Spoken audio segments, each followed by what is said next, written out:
Hello friends, कैसे हो आप सब। उम्मीद है सब अच्छे से हो गए। आप सबको भगवान बहुत खुश रखे। आज के वीडियो में बात करेंगे वीए और केवीए में क्या फ़र्क होता है, केवीए और किलोवाट में क्या फ़र्क होता है, और कितने केवीए का इन्वर्टर कितने किलोवाट का लोड चला सकता है। तो ये 3 पॉइंट्स के ऊपर इस वीडियो में बात करने वाले हैं बहुत ही डिटेल से। दोस्तों, सबसे पहले पॉइंट के ऊपर बात करते हैं वीए और केवीए में क्या फ़र्क होता है। वीए और केवीए में उतना ही फ़र्क होता है जितना कि मीटर और किलोमीटर में होता है। जैसे हम कम दूरी को नापने के लिए मीटर का प्रयोग करते हैं और हज़ारों मीटर अगर हमने नापने हो या हज़ारों मीटर की बात करनी हो तो हम किलोमीटर वहाँ पर यूज़ करते हैं। सिमिलरली हमें 1000 से कम पावर की बात करनी हो तो हम वीए का यूज़ करते हैं, जैसे 800 वीए, 900 वीए। और जब पावर 1000 से ऊपर चली जाती है तो वहाँ पर हम किलो वीए का यूज़ करने लगते हैं। जैसे 5000 वीए की बात करनी हो तो हम 5 किलो वीए बोलते हैं। 5 केवीए का मतलब होता है किलो वीए और वीए का मतलब होता है वोल्ट और अम्पेयर।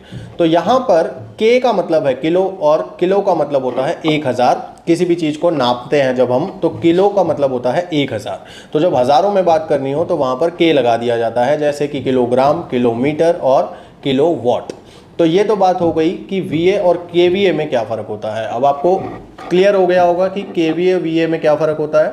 अब बात हम ये करते हैं कि केवीए और किलोवाट में क्या फ़र्क होता है, क्योंकि बहुत सारी ऐसी चीज़ें हैं जो केवीए में काउंट होती हैं या केवीए में आती हैं। बहुत सारी ऐसी चीज़ें हैं जो वॉट में या किलोवाट में हमें मिलती हैं। तो ऐसे में क्या फ़र्क होता है इनमें। दोस्तों, बहुत सारे बिजली के उपकरण हैं, आपके घर में भी बहुत सारे होंगे, लेकिन कुछ ऐसे उपकरण होते हैं जो कि इलेक्ट्रिसिटी इनपुट लेते हैं और इलेक्ट्रिसिटी ही आउटपुट देते हैं। समझ गए? यानी कि आपने उसमें इलेक्ट्रिसिटी का इनपुट दिया और बदले में वो दोबारा से इलेक्ट्रिसिटी ही आउटपुट दे रहा है कोई और उपकरण चलाने के लिए। आपका एसी का स्टेबलाइजर, एसी के स्टेबलाइजर में हम इनपुट देते हैं बिजली की और बदले में वो भी हमें क्या देता है, बिजली की सप्लाई देता है।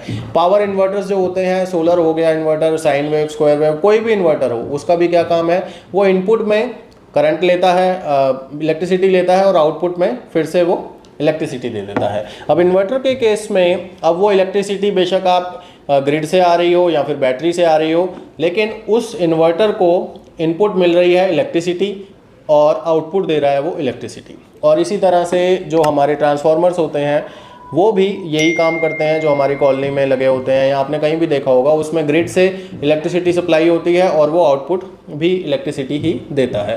तो ऐसे उपकरण जो इलेक्ट्रिसिटी ही लेते हैं और इलेक्ट्रिसिटी ही देते हैं उनको हम केवीए में रेट करते हैं, और बाकी जितने भी उपकरण होते हैं जो इलेक्ट्रिसिटी को कंज्यूम कर लेते हैं उनको हम वॉट में या फिर किलोवाट में रेट करते हैं। जैसे कोई बल्ब है, अब उसमें हम सप्लाई तो इलेक्ट्रिसिटी की दे रहे हैं लेकिन वो आउटपुट हमें इलेक्ट्रिसिटी नहीं दे रहा है, आउटपुट वो हमें रोशनी देता है। पंखा हमें आउटपुट हवा देता है, दोबारा से हम पंखे की हवा से कुछ और नहीं चला सकते हैं। ऐसे ही टीवी है, टीवी हमें स्क्रीन दिखाता है, आवाज़ सुनाता है, हम उन चीज़ों से और कोई चीज़ नहीं चला सकते हैं।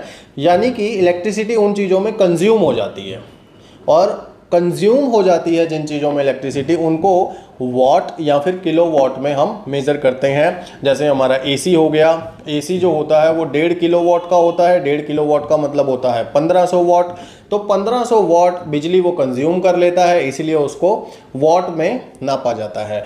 तो कोई भी ऐसी चीज़ या ऐसा उपकरण जिसके अंदर बिजली सप्लाई तो हो रही है लेकिन आउटपुट में वो दोबारा से इलेक्ट्रिसिटी सप्लाई नहीं दे रहा है, वो अपने अंदर कंज्यूम कर लेता है उस इलेक्ट्रिसिटी को, तो उन सब चीज़ों को वॉट या फिर किलोवाट में हम मेज़र करते हैं।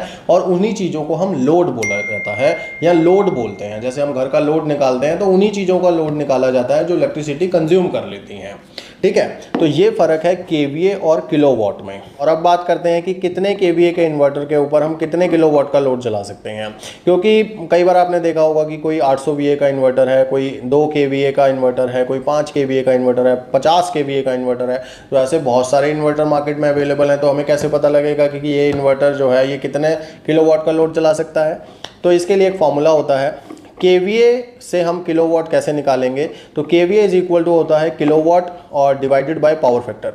जब भी हम एसी सप्लाई से चलने वाले उपकरणों की बात करते हैं तो वहाँ पर हमें पावर फैक्टर को ज़रूर कंसीडर करना पड़ता है।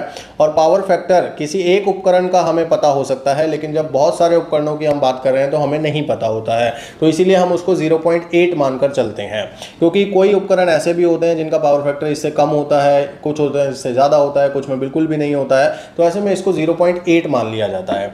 तो अब केवीए से हम कैसे निकालेंगे किलोवाट, तो ये मैंने आपको जो फॉर्मूला बताया है ये होता है KVA is equal to kilowatt divided by power factor. लेकिन अब हमें KV निकालना है और सॉरी किलोवाट निकालना है, तो किलोवाट को हम बाहर करेंगे और KVA को अंदर डालेंगे जब, तो KVA multiply by power factor हो जाएगा। तो KVA कितना है इन्वर्टर का, 5 KVA, और इसको हम मल्टीप्लाई करेंगे 0.8 से, तो आंसर क्या आएगा 4।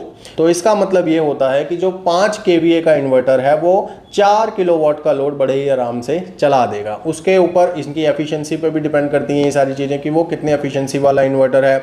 इन्वर्टर कोई 70% वाला है, 80 वाला है, 90 वाला है, तो वो चलो चीज़ें बात की हैं, बहुत ज़्यादा डिटेल में यहाँ पर मैं नहीं जा रहा हूँ। तो सिंपल जो वे है वो यही है कि आपको इन्वर्टर के जो वैल्यू है KVA में है या वो VA में है उसको पावर फैक्टर से डिवाइड कर देना है, और पावर फैक्टर आपको 0.8 मानकर चलना है अगर आप घर के लोड की बात कर रहे हैं। तो आपके सामने जो आंसर आएगा वो मतलब उसका एक्चुअल लोड होगा जो वो चला सकता है। तो ये चीज़ आपको समझ आ गई होगी, मैंने बहुत सरल भाषा में आपको समझाने की कोशिश की है।